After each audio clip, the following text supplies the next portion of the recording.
বান্দার যত অপরাধ, পাপাচার, গুনাহ, অন্যায়, বিচার, এগুলো সব আল্লাহর দরবারে উঠানো হবে।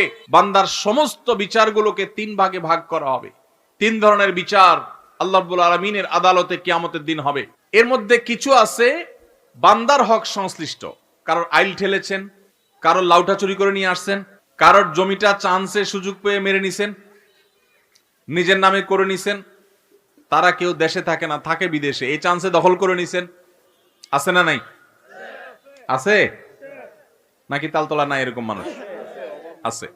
এই যে অন্যের অধিকার নষ্ট, অন্যের সম্পদ দখল করা, ভক্ষণ করা, এটা কি হালাল না হারাম?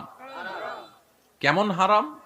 এটা এমন হারাম, এই কাজটা যদি কেউ করে আর দুনিয়াতে যদি এটা দফা রফা না করে, যারটা খাইছে তারটা তার কাছে ফেরত না দিয়া যায়, তো কিয়ামতের দিন এই রকম অপরাধ যেগুলো করা হয়েছে এইগুলোর বিচার সম্পর্কে আল্লাহ বলবেন, এগুলোর ব্যাপারে আমার কোনো ক্ষমা নাই।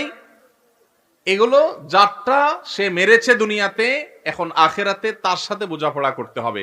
আর কিয়ামতের দিন বাপ ছেলেকে, ছেলে বাপকে ছাড়বে না, স্বামী স্ত্রী, স্ত্রী স্বামী, কেউ কাউকে ছাড়বে না। আল্লাহ বলেছেন, ইয়াউমা ইয়াফিরুল মারউ মিন আখিহি ওয়া উম্মিহি ওয়া আবিহি ওয়া সাহিবাতিহি ওয়া বানিহি। কিয়ামতের দিন সবাই লিকুল্লি মিনহুম ইয়াউমা ইদিন শানুই ইউগনি। প্রত্যেকটা মানুষ সেদিন যার যার জান বাঁচানোর জন্য পাগল পড়া থাকবে। কেউ কাউকে, বাপ সন্তানকে, সন্তান বাপকে পরিচয় দিতে চাইবে না। ভয়াবহতা কোন পর্যায়ে গেলে এটা হবে সেটা চিন্তা করা যায়। সেই দিন ওই যে দুনিয়াতে যাদের হক মেরেছেন, কেউ বলবে না ঠিক আছে ভাই মেরেছো, ঠিক আছে মাফ করে দিই। বলবে ঠিক আছে তখন মেরেছো, ভালো কথা, এখন আমি তার বিচার চাই। বিচারে কি হবে? আপনার আমল নামা সওয়াব দিয়ে দিবে। ওয়াজ মাহফিলে গেছেন, সওয়াব কামাই করছেন, আরেকজনের আইল ঠেলছেন জমির, আরেকজনের ফসল মেরে দিয়েছেন, আরেকজনের পশুটাকে চান্সে আপনি চুরি করে জবাই করে খেয়ে ফেলেছেন, আপনি কোনোভাবে আরেকজনের হক নষ্ট করেছেন, তাহলে সেক্ষেত্রে আরেকজনের গাছেরটা পেড়ে খেয়ে ফেলছেন, কেউ টের পায় নাই। এই সবগুলোর জন্য আপনার ওয়াজ মাহফিল, আপনার নফল নামাজ, আপনার কোরআন তেলাওয়াত, এমনকি আপনার হজ উমরা, আপনার দান সাদাকা, এই সওয়াবটুকু ওই পাওনাদার যারটা দুনিয়াতে মারছেন আল্লাহ তাকে দিবেন, দিয়া এবার খালি হাতে এই লোকটাকে জাহান্নামে নিক্ষেপ করা হবে। ভাইরা আমার, এই জন্য আর যা করেন মানুষের হক মারবেন না।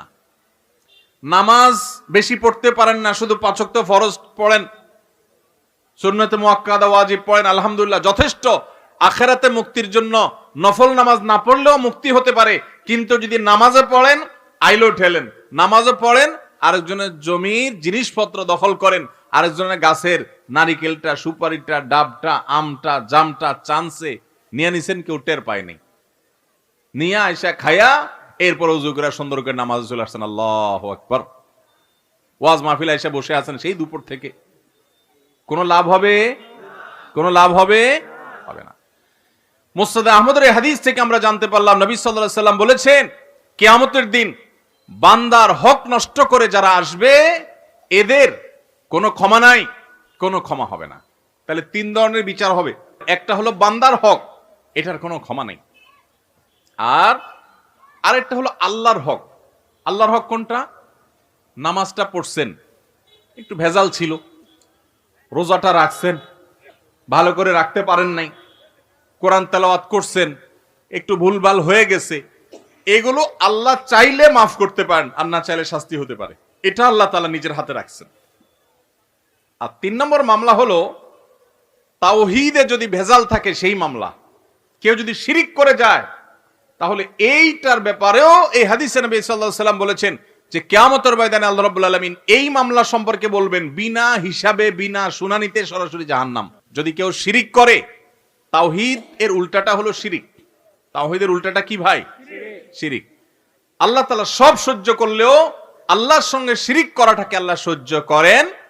আল্লাহ কোরআনে বলেছেন, ইন্নাল্লাহা লা ইয়াগফিরু আন ইউশরাকা বিহি ওয়া ইয়াগফিরু মা দুনা যালিকা লিমান ইয়াশা। আল্লাহর সঙ্গে যদি কেউ শিরিক করে আল্লাহ এইটা মাফ করবেন না। তবে শিরিক ছাড়া অন্য কোনো অপরাধ করলে আল্লাহ যাকে ইচ্ছা তাকে মাফ করে দেন। এই জন্য ভাইরা, আমরা শিরিক থেকে বেঁচে থাকবো তো ইনশাআল্লাহ। কখনো কোনো অবস্থাতেই আমরা শিরক করব না, তাওহীদ ঠিক রাখবো। নবী করিম সাল্লাল্লাহু আলাইহি সাল্লামকে আল্লাহ তাআলা বলেছেন, হে রাসূল, ওয়ালাকাদ উহিয়া ইলাইকা ওয়া ইলাল লাযিনা মিন ক্বাবলিক, হে রাসূল, আপনার এবং আপনার আগে সমস্ত নবী রাসূলদের কাছে কমন ওহী পাঠানো হয়েছে, লা ইন আশরাকতা লা ইয়াহবাতান্না আমালুক ওয়া লা তাকুনান্না মিনাল খাসিরিন। যদি আপনিও শিরকে লিপ্ত হন, নবী তো কখনো শিরকে লিপ্ত হইতে পারবেন না, হবেন না, তিনি তো মাসুম। আল্লাহ তাআলা শুধু বোঝার জন্য বলছে যে যদি শিরকে লিপ্ত হন আপনি, কথার কথা, বা কেউ যদি শিরকে লিপ্ত হয়, লা ইয়াহবাতান্না আমালুক, তাহলে আপনার আমল পর্যন্ত বরবাদ হয়ে যাবে। নবীও যদি নবী শিরকে লিপ্ত হতে পারেন না, যদি শিরকে লিপ্ত হয় তাহলে আল্লাহ রাব্বুল আলামিন বলেছে আপনার আমলও বরবাদ হয়ে যাবে। যত নামাজ পড়েন, রোজা রাখেন, হজ করেন, উমরা করেন, দান করেন, সাদাকা করেন, ওয়াজ মাহফিল করেন, ওয়াজ মাহফিল শুনেন, কোরআন তেলাওয়াত করেন, সব বরবাদ হয়ে যাবে যদি আপনি শিরকে লিপ্ত হন, এবং আপনি ক্ষতিগ্রস্ত হয়ে যাবেন, আপনার কোনো লাভ হবে না, আখিরাত পুরা বরবাদ হয়ে যাবে যদি শিরিক হয়।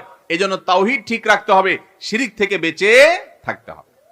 নবী করিম সাল্লাল্লাহু আলাইহি সাল্লাম বলেছেন, কোন মানুষ যদি আল্লাহর ইবাদতের মধ্যে কোনো পার্টনার সাব্যস্ত না করে, এখানে যদি কেউ কোনো প্রকার শিরিক না করে, কোনো প্রকার আল্লাহর তাওহীদের বিরোধী কাজ না করে, তখন আল্লাহর উপরে আবশ্যক হয়ে যায় এই লোকটাকে জাহান্নামের শাস্তি না দিয়ে জান্নাত দেওয়া।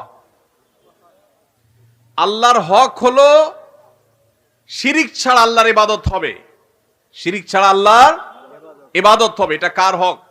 আল্লাহর হক। আপনি এই কাজটা করছেন তো আল্লাহর মেইন হক আদায় করে ফেলেছেন। আর আল্লাহর এই হক যদি কেউ আদায় করে, তখন বান্দার হক হয়ে যায় আল্লাহর কাছে তাকে জান্নাত দেওয়া।